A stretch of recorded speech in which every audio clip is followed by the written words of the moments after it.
Duke Energy, they've been pressed for months by consumer advocates, news organizations like us, and about the trend of how you're going to handle data centers going forward. Duke has proposed at one point this large load tariff to data centers. Big because data centers, they really take a lot of energy, especially these new hyperscale ones. Yep.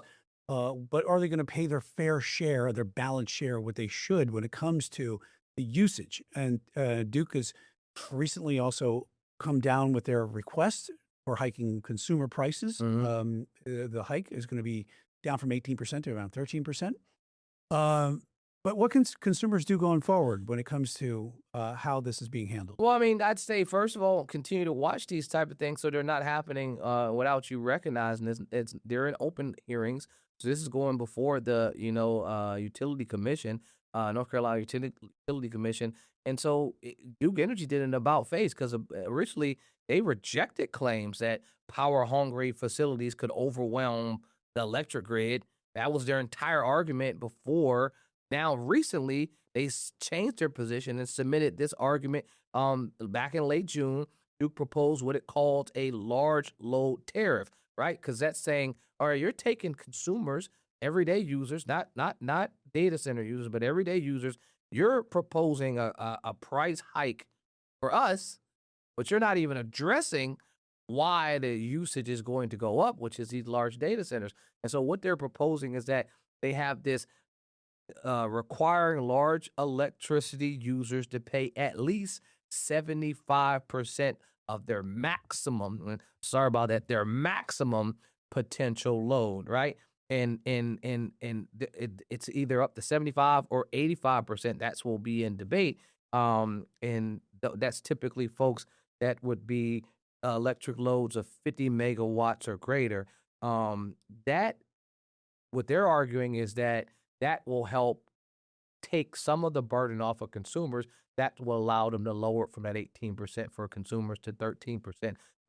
I looked at a couple other states that are doing these types of things, like this large load tariffs. I mean, because think about it, Brien, if that was you or I, right, and your house has a capacity to do, say, 20 megawatts, but you're only using 2 of them, would you want to pay for 80% of 20, even though you only use 2?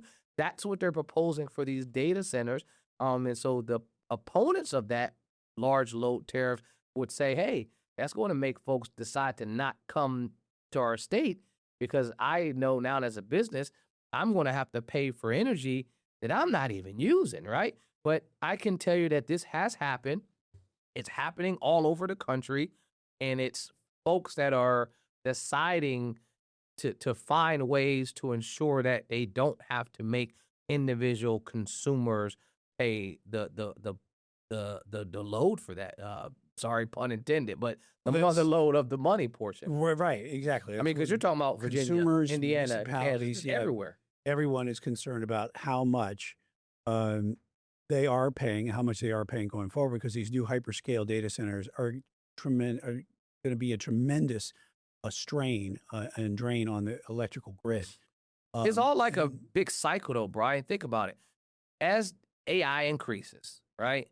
You use AI, you're using it for whatever aspect you want to use it for.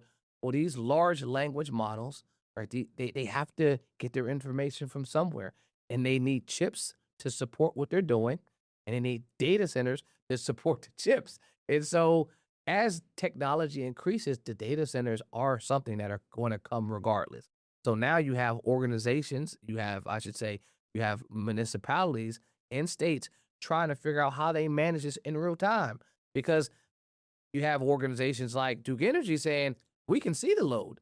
We can see what it's going to do to our grid in the next year, in the next 5 years, in the next 10 years. And if we don't make the modifications down, we won't be able to sustain this infrastructure. So they are proposing, hey, you consumer, you pay for that. There was a pushback. So your first question is, how do you make sure you protect yourself? I overemphasize, stay informed, recognize that these things are happening, because they'll shift that cost to someone. And I think that's what happened as these data centers have come on. A lot of people have been asking a lot more questions. You've seen moratoriums like with the city of Charlotte and elsewhere, where they want to do a little bit more research to understand a little bit about it going forward, because there's been a shroud of secrecy surrounding it, going with a lot of places. But we're going to leave it right there for Khalif and Brien here in Order in the Court. And we'll certainly be talking about this story going forward, as data centers are not going anywhere anytime soon, and how also Duke Energy handles those data centers as well.